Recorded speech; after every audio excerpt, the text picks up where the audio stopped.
Hey everyone, I'm Joe, part of the amazing team here at Affordable Comfort. And if you're shopping for a gas furnace, you've probably noticed there are a lot of options these days. We'll break these things down, understand what these terms mean, and help you make a decision that's best for you and your family.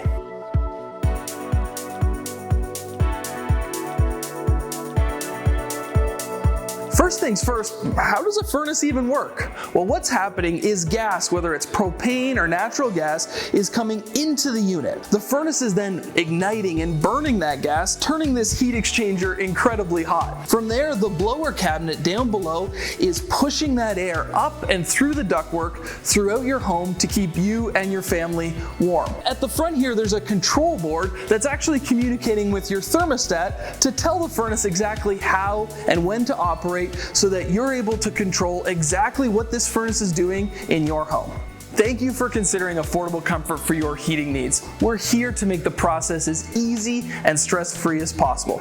Contact us today and let one of our comfort advisors walk you through each of these steps to choose the perfect furnace for your home. From everyone at Affordable Comfort, have a great day.